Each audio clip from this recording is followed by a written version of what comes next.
Good rap. Had a rhythm. Welcome back to the program, man. Let's try it again. They're not gonna get me. I need thumbs up. Let me see if you can. I'm gonna go back to the Facebook. This is Let's Go Live with Lamont King, man. I'm Lamont King. Good to see you. Welcome back. We're trying to work out the kinks. These platforms, man. They don't want me to be great, and I understand why, man. We got a good scenario going right here, and they don't want it. They don't want it to work. All right, so then I could see this one. Welcome back. You just got here. Okay, good. Yeah, right. So y'all can see now. I'm okay. So I see myself on Facebook. Now let me go over to YouTube. And y'all are talking all crazy. Y'all ain't sharing it. So I'm glad you didn't though. I'm glad you did, because that would have been people been like, what is this? All right, here we go. Yo chat. We live. So I'm live right here. I just said I'm live. I don't get it. All right. Well, we back. Now y'all can hear. Can you hear the applause? Thumbs up on the applause, y'all. If you can hear the applause. Everybody in the chat. There's only 2 of y'all in there right now, but it's all good. All right, today's show, man. Let's go live. Welcome back. Completely viewer supported, listener funded, all of that. Broadcasting live from Tiny Closet Studios, the Nerve Center. So we're gonna keep it moving. So here's what we're doing today. So today I went through some of the headlines. We're gonna come back to all of that, man. John said today was the day that I was going to share. Yeah, John, we'll share anyway. You know what I'm saying? Share anyway. All right, so this is the situation today. We got a segment called a feature called Against the Law, and basically we're taking everything you think you know about the legal system and putting it up against the actual law. You know what I mean? And that's the conversation we're having. Civil rights attorney Kevin Mincey from out of Philadelphia is our guest today. So yeah, you can hear the applause. We back. I don't even know what that was. See, I had these issues yesterday with StreamYard. Today I'm using Restream. This is a bad commercial for all of these streamers, man, because I done paid y'all good money, man. The sponsors have put in, and I'm not here for the shits. Not here for it. All right, let's try it again. All right, so welcome into the program, Kevin Mincey. What's good, man? What's good, bro? All right, you looking and sounding good. We back to it. We on it. All right, so for those of you who are just joining us, we're talking to Kevin Mincey. If you want to start off, you can start over. Who you are, where you're from, what's your background, how you got into what you're in now. Sure, I'll run it down. I'm from New Hampshire. Went to the University of Maryland Eastern Shore. Ultimately graduated, went to Howard University School of Law, and graduated 2002, and ended up being a Philadelphia assistant district attorney for 3 years before starting my own practice, where I do now criminal defense, civil rights, and personal injury cases in Philadelphia, really in Pennsylvania. Personal injury. All right, so you left that out. I don't think I heard that the first time. Personal injury. So, like, what's the ones with like Big Al and it's not really, that's not really his name. He's just a franchise in every city. How does that work? Like, how does that even work? It's like I don't know if Big Al is listening, so I don't want to clown him, but like a lesser version of the Cochran firm, so to speak. And really, it's just about, like, you know, anything, man. You can franchise any type of name as long as you have licensed lawyers in those jurisdictions.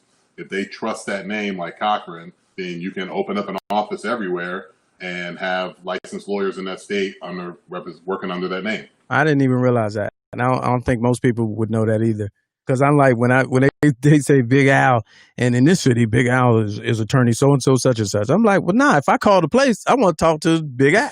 Yeah, talk to nobody else on the phone. Yeah. All right. So in this climate, man, so you're a civil rights attorney. You're 3 years on one side as a DA, as a prosecutor. Now you're on the other side as criminal defense, advocating for citizens. How different is that experience? Like, do you have to, as an attorney, do you have to approach the job differently now that you're on the other side? 100%. So as a prosecutor, your cases come packaged up, right? The police show up, they got all the paperwork bundled up. This is who did it. These are the people that we suspected that did it. These are the pictures of everything we have. Boom, here's your case. As a defense attorney, you're getting that paperwork and you're questioning everything, right? Every statement that the police make, everything that they've written down, you got to challenge that. Like, there's never been in the history of the law, there's never been a police complaint written where you're like, man, that guy's not guilty, right? Everybody's guilty in the initial complaint because that's what police are trained to do. And so it takes a little bit of time to shift that mindset from prosecutor to defense. and it's a pretty steep learning curve. But there definitely are some benefits from having experience on both sides. Well, I would imagine so. Does it make you feel different? Like, to go from that side when you really trying to nail them to the wall as a prosecutor to, from a civil rights and criminal defense standpoint, you like, yo, at all costs, this person can't do no time. Like, does it make you feel different when you trying the case?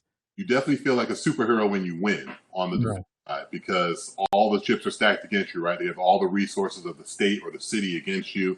And, a lot of times your clients barely have enough money to pay you for your time, let alone hire an investigator or pay for an expert or whatever. So when you're able to pull out a win in criminal court, especially when someone's facing significant time and you come out with not guilty on everything, man, you're feeling pretty good when you come out of there, man. It's definitely like Jordan Game 6. Now we spoke recently, and you were telling some stories of previous cases, and I understand attorney-client privilege and all that, but is there a story that you can tell that's just so unbelievable, to the point of what Black people are dealing with the criminal justice system? I mean, on either side. I know the show's only an hour, so I could definitely run. We could do a whole episode just of war stories, lore. Wow. But like in particular in Philly, there was a case maybe 6 or 7 years ago at this point now. I represented a kid who was blind. He had been shot in the face as a juvenile. Okay. He had a prosthetic eye, and on one eye was prosthetic. The other still had like the shotgun pellets in his eye, so he couldn't see out of that eye. Mm-hmm. Cops had accused him of assaulting an officer, and the way that they said it was that he had turned, looked at the officer, and charged across the street, dove on him, and started to assault him. Okay. And testified to the trial that they would see him walking around the neighborhood without a cane, because I had him come to court with the cane. Right. He doesn't use that cane all the time. We see him walking around texting on his phone, all types of stuff. So, it was like 2 or 3 days of that type of testimony, and I've been beating the cops up pretty good on their paperwork. And I'm prepping my guy to testify, and we're on the phone. I'm like, hey man, how often do you clean your eye, the prosthetic? And he was like, it's not a big deal. I can pop it out at any time. I was like, you think you could do it during the trial? He was like, yeah, no problem. I said, okay, that's what we're going to do. I was like, just go with me. This is how you prepping them. You tell them we're gonna have to pluck that eye loose. I'm gonna tell them I'm gonna have you take the eye out. And okay. So I'm standing on one end of the room. I'm asking a bunch of questions, and I'm saying, I would ask a question in one area, and as he was talking, I would just turn and walk to the other end of the room. Of course, he can't see me, so he's looking at where I was. And I think the last question I asked him was something like, can you take your eye out? And he was like, yeah. And I said, well, can you take it out for me now? He says, okay, and he does. I said, now turn to your left and raise your hand to the jury. And he shows him like his eyeball in one hand and like the pink circle behind his eye in the other. Oh, the meat part? Yeah, it was crazy. So the DA didn't know what to do. The DA asked him if he wanted to put his eye back in, because then I was like, I don't have no other questions, right? Like, turn it over to cross. DA get this flaming plate of, you know what? And he's like, you can put your eye in, sir. And he's like, no, I'm good. And he just sat there and did cross-examination, holding his eyeball the whole time. It was great. So they came back not guilty within minutes after that, man. And like, I had already sued the city, and then they settled with me for like, I don't know, 6 figures, something like that, maybe a few weeks after the criminal trial. And what is that called? That's like punitive or something? Well, in this case, these are what we would call damages, right? Mm-hmm. And this is basically like a pre-trial offer. We wouldn't have to go through a whole bunch of other litigation, and it was a good number for my client. He was cool with it. And so, yeah, that's really been kind of our model. We look for cases where officers are charged with, or people are charged with assaulting police officers, but somehow they've sustained the majority of the injuries. And then we take those cases, we win them at trial, and then we sue the city and the officers for the injuries that they inflicted. And so how would you be able to tell how successful you've been at that? Like, what's your close rate? What's your batting average? Man, we're pretty good, man. I would say we've won. I just settled one in March, right before quarantine, for $400,000 in Erie. And Erie is like Trump country. Like, he goes out there and campaigns. That's his thing. And they gave us $400,000 for a guy who, was assaulted by police in a false arrest or a wrongful arrest. So we hit those types of cases fairly regularly. They're still hard work. They take a while to develop, but I think they're the best kind of cases to litigate. Now, with things like that, right? Do you think, seeing as though you've been on both sides, do you think a lot of troubles that a lot of us get in citizen wise, we would fare better if we knew more?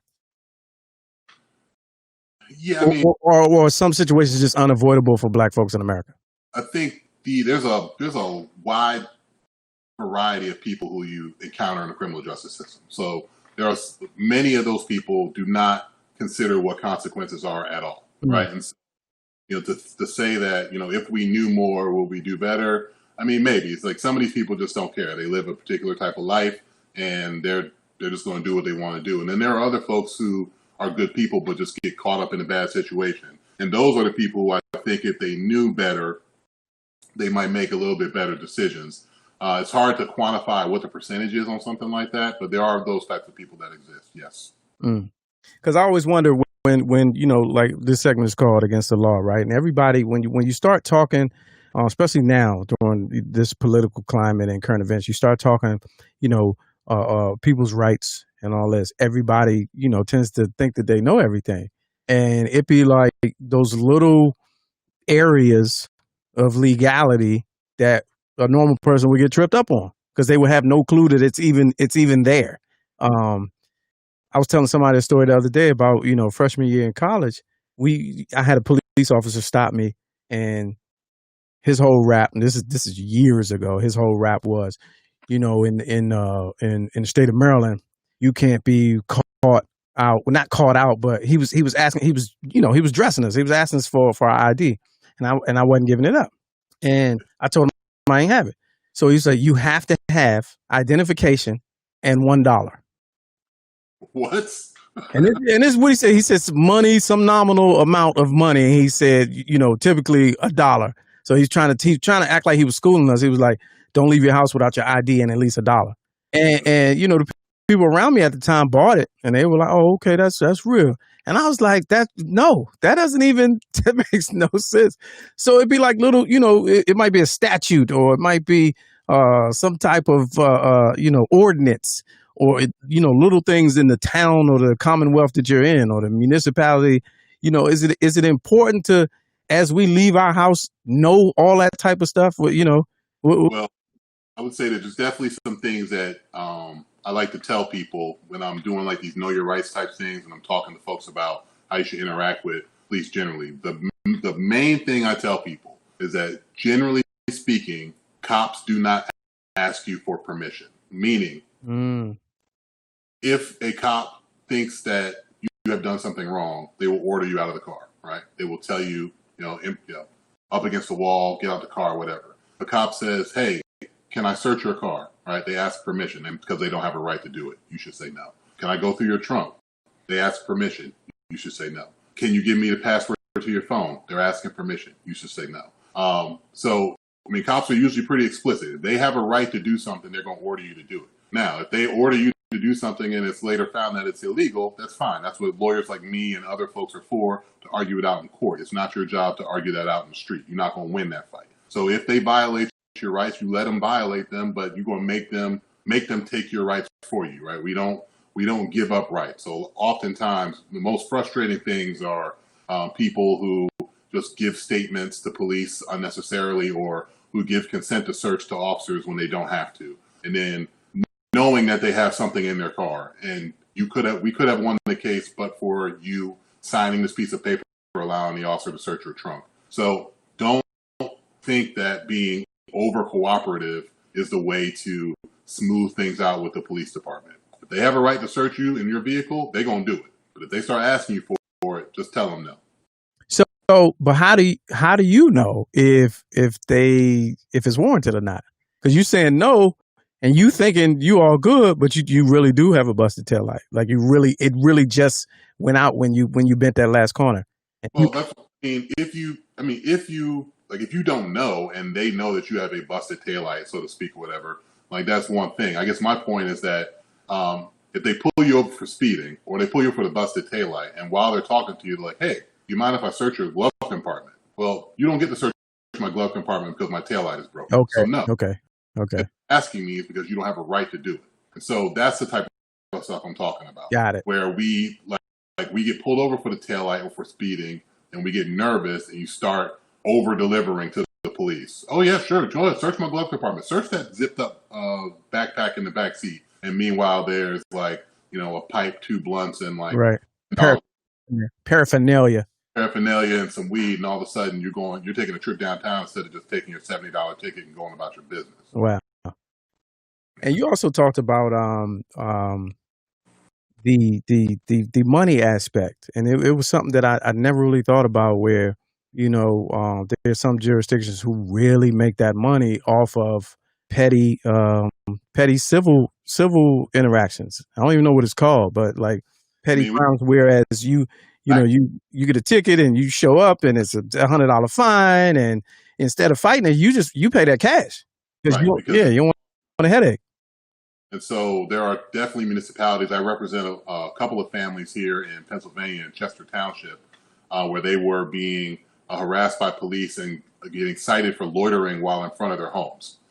And the loitering ticket would be $70, $85, $100. And you're not going to hire me to come out and argue some loitering citation that costs you $1,500 to beat this $100 ticket. They're just going to pay the $100 ticket. And the federal government, back when President Obama was running the show, that was a lawsuit that they filed against Ferguson. But they found that Ferguson was intentionally pulling over black people, giving them these meaningless citations, but creating a system where people were constantly owing the county, and it was a financial windfall for the county. And they would use that money to pay for police products and do different types of things. So it can be an endless cycle if you get caught up into that, and there are definitely municipalities that still do that.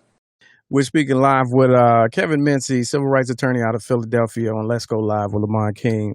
You mentioned, you brought up Ferguson just now, and you mentioned in our previous broadcast before we got cut off how, changing in positions, like the police chief and the commissioner, and, has no bearing on the actual culture of policing.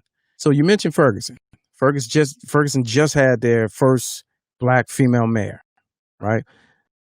So are you telling me that that's not something that will start on the path to improving policing in Ferguson? No.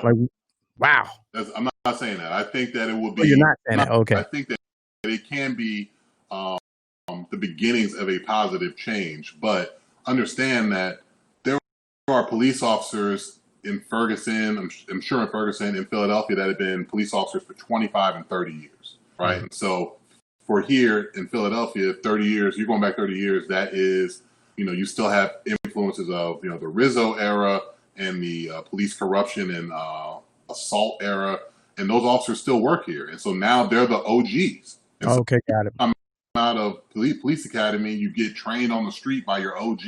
Your OG's telling you, yeah, every once in a while it's okay to knock someone up against the head, right, run from you, or that type of thing. And so it doesn't matter if you bring in a new chief every 2 or 3 years, or this time it's a black woman, or this time it's someone from Los Angeles or whatever. It's because there's so many OGs who are still there teaching the unofficial old way, but it's so ingrained in the system that now it's almost like a custom. All right, we're going to go to the viewers real quick. We got a question from Reggie Williams. Ask Kevin about civil forfeiture, especially in Pennsylvania. What can you tell us about that? Well, civil forfeiture is a big, ugly stain, especially in Philadelphia.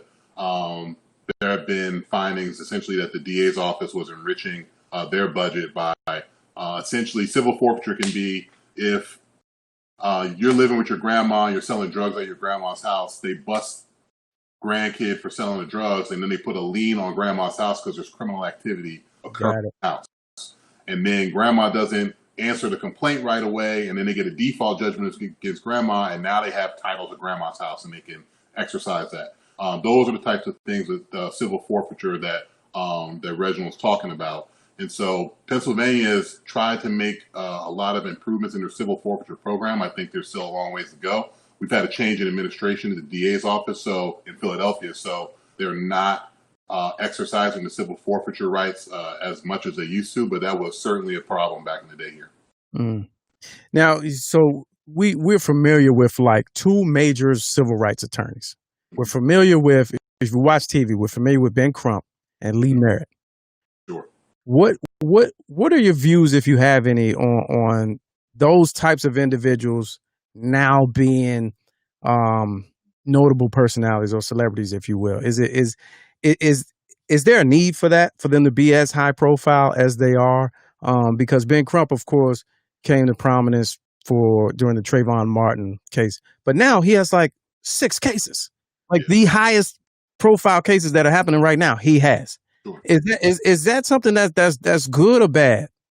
I think that it can be a good thing. Full disclosure, I'm definitely friends with Ben and Lee and Chris Stewart out of Georgia, who's working with them all as well. Chris and I went to law school together.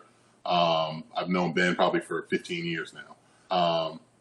But I would say that I think that it's good to have folks that people can point to say, like, these are civil rights lawyers, and I know that I can go to them. Oftentimes, those lawyers end up partnering with local guys like me. So, okay, got it. You know, with the case that was in Georgia that you were talking about earlier, Ahmaud Arbery, Lee Merritt gets that case. He teams up with Chris Stewart, who's based in Atlanta. Chris represented the family of Walter Scott, Alton Sterling, that type of thing. And so it's good to have a network of black lawyers who are out here able to do civil rights cases kind of all over the place. Ben is an excellent lawyer. I think that these Lee and Ben get a negative perception because the prosecutions fail in their cases, but they're not prosecutors. Right? Mm-hmm. Their job is to obtain a civil judgment after the prosecutor does what he does with the case. And so the Martin family and the Mike Brown family and all those families, I think that they've been represented fairly well, and I don't hear them complaining about how their civil representation went. They may be disappointed in the prosecutors, but they came out of civil court okay. Well, I guess I'm asking because we always talking about passing the torch and who's the next generation of leaders and blah, blah, blah. And I figure, you know, within your industry, the same discussion is happening. And, you know, Al Sharpton and Jesse Jackson, so to speak, were the face of black civil rights for so long that, you know, white America is used to seeing them and they think that they're the go-to. And you know, people like you and your other counterparts and peers or whatever, I'm sure y'all in court killing it on a daily basis. And it's like, it's got to be more than just the 3 names that we know of. You know what I'm saying? Like, what does that look like, the future of civil rights attorneys? I think it's bright. I think you're right. Yes, there are definitely lots of other lawyers to go to. You know, I think like guys like Ben, he worked 20, 25 years before you found out about them representing Trayvon Martin. That's true. So that's true. I think the cycle just goes like that. And so in our office, we just stay the course. We've got some cases that are just as sexy as the ones that you see on the news, but because of maybe where they're located and the type of news outlets that are around them, they don't get the type of publication. Okay. It just is what it is, man. You got to earn your stripes in this business. That means you need to go into courtrooms, wow juries, and get verdicts. And when you do that, the cases come to you. Now, have you deal with some heavy cases, I'm sure, but is there ever a time where you're having fun in the courtroom? Like, is there a case where you can look back and be like, man, that was fun? Man, I roast people all the time. Okay, yes, that's what I'm talking about. So, like, once you get past kind of like, these are the facts, and they may be gruesome facts or upsetting facts, but by the time I've gotten to trial, I've been dealing with them for, 12, 18 months, sometimes 2 years. And so they're not as disturbing to me anymore. And now it's about the game, the chess match of, arranging the questions and getting that witness to say what I need him to say, or at least making them appear to be unreliable and untruthful in front of the jury. Sometimes that's all I need to do. And so, yeah, man, that's when it's the funnest, when you're up there and it's a performance. And, you're putting on a show for the jury, and like when me and whoever I'm trying to case with, when we work together and try and put on a real show, man, that's when it's fun. Who would you be roasted? Like, who? Cops, Oh, wow. Cops, most of my cases are showing that cops are lying about the alleged assault that they suffered. And so I have spent my entire career questioning police officers, whether as a prosecutor or a defense attorney. So I know how they talk, I know how they think, and it sets up well for me to do those type of cases, man. I have a good time with them. Now, are you to that point? Are you looked at any kind of way, like just in your regular life? Have you ever had any issues? Nah, they know because I'm not a dick about it. Am I allowed to say here? Like, yeah. I can't curse, so I'm not a dick about it. Yeah. So I'm just there to do my job. Most of those cops knew me when I was a baby lawyer prosecutor, and so a lot of times, afterwards, like they're tipping their hat to me, like, "Yo, you did a good job, man. That was pretty serious. Like, I've never seen anyone approach a case the way that you did." And so, like, if it's the black cops, they might tell me that they're proud of me.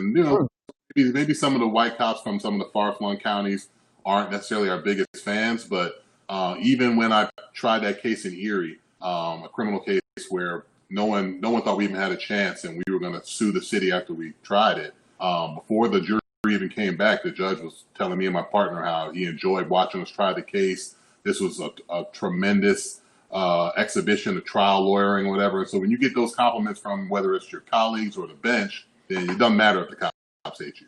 Yeah, wow. So when you say, the black ones will say they're proud of you and all that, is that blue line is serious. And even now when we're seeing it around the country, that the issue of bad apples versus good apples. What is the real thing that's keeping cops from jumping out there and just being like, all right, listen, that wasn't right. Like a lot of citizens or people, regular people, that's all we want to see. We want to see cops come out and be like, yeah, that shit wasn't right. You know what I mean? Because we're expected to do that. Sure. Yeah, but it's like it's so hard for them to do that. Well, I mean, I think it's fear of retribution. I think that it's a lot of these guys have been working for however long to work towards whatever it's their pension or, they're almost to the finish line. They don't want the last 5 or 6 years of their policing career to be held because they're known as the guy who snitched on their officer. I'm not here to make excuses for them at all. Right. Like I had a number of cases where we're looking at the cops like, tell us what happened.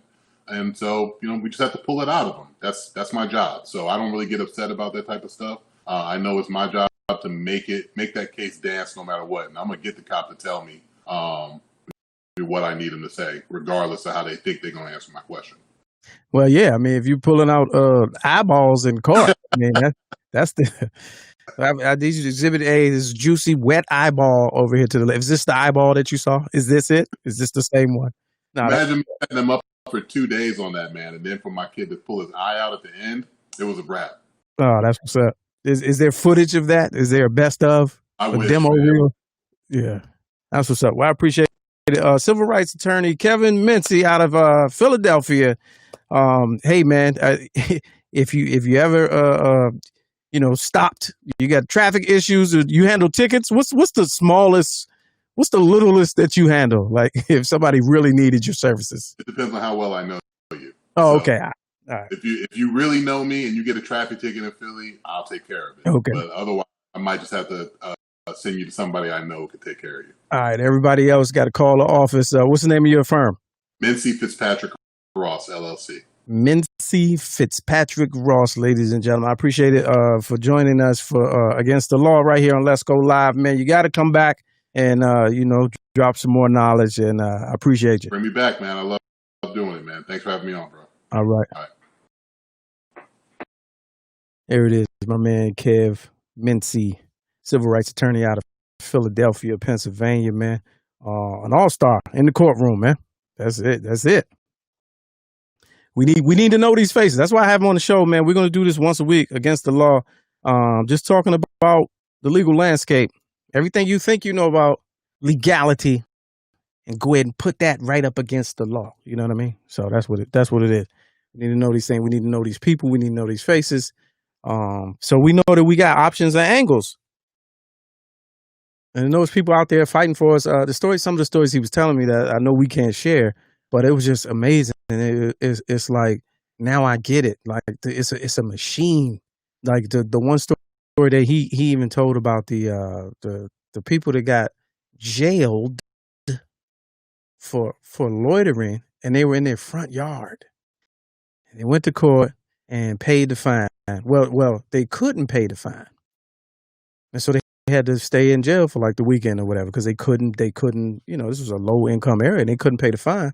And I'm sitting there like flabbergasted. I couldn't even understand. He's telling me the story, and I still couldn't understand because I was like, well, wait, what?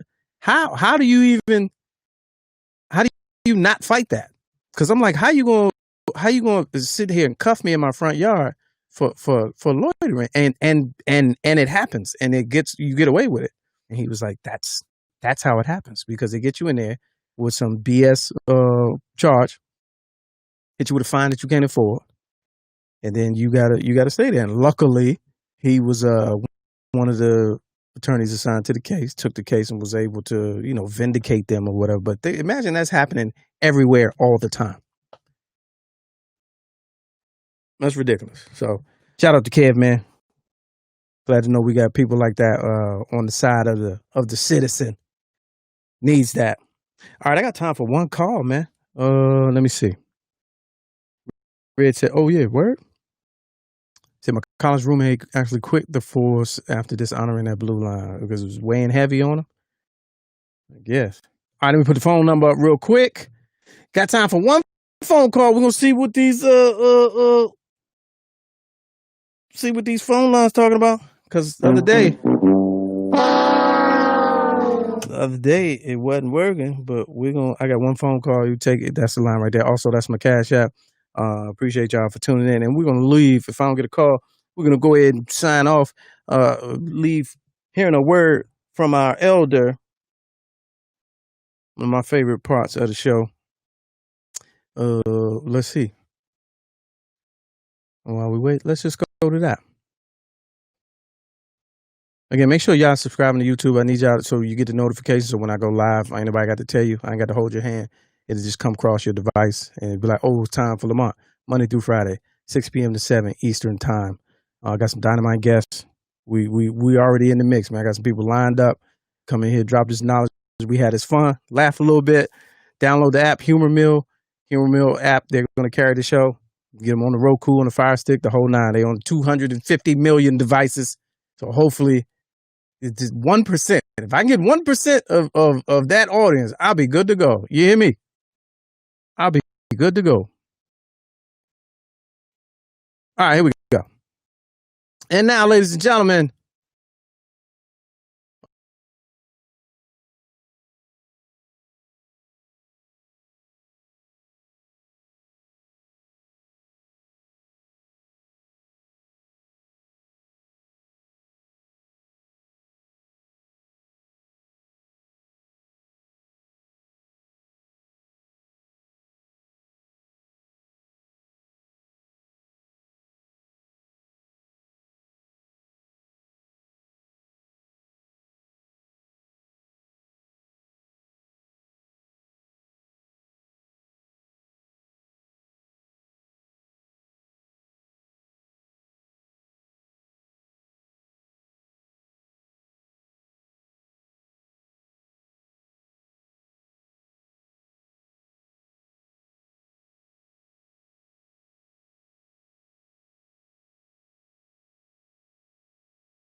my man, I appreciate y'all for tuning in for this show. That does it for no, wait a minute. You telling me? Oh, don't start this again. You ain't hear that? Y'all didn't just hear that audio. It was just like dropping jewels. We're not gonna go through this again, man. How y'all not hear that? All right, we're gonna work that out. I did all types of troubleshooting today. I did everything. I did everything I was supposed to do. All right. Anyway, that's a word from the elder. This is gonna get right. I'm glad y'all even just tuned in. But we're gonna bring the show to the end. I'm gonna work on that and see y'all tomorrow, 6 p.m. to 7, right here. Same channels, Facebook, YouTube, Twitter, Periscope, LinkedIn. So I took my face off the screen. You ain't see this right here, the picture? Wait a minute. How y'all hear the applause? You said you heard the applause, though. How you hear the applause? Let's go back, because y'all gonna make me feel some, man. So you hear the applause.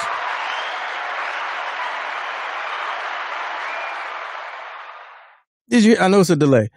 So you said you heard the applause, but you ain't hear the word from the elder. Something ain't right, man. This is like annoying. And you see it now, but it was right. It was there the whole time.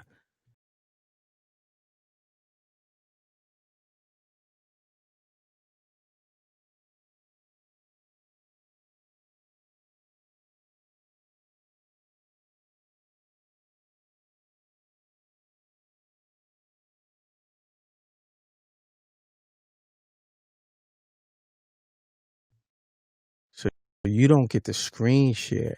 Hey man, these streaming platforms is cheap, man. I'm about to go to Twitch and start playing video games. So wait a minute, now let me just try this. Happy every day.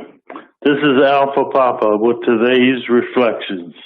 Moments to movement. These current moments in our lives have become a movement.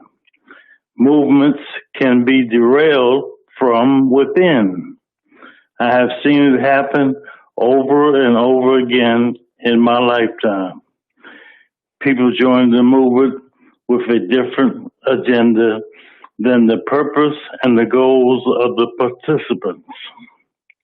Your leaders, please note, your leaders will be targeted, so you must surround them with a strong and positive people.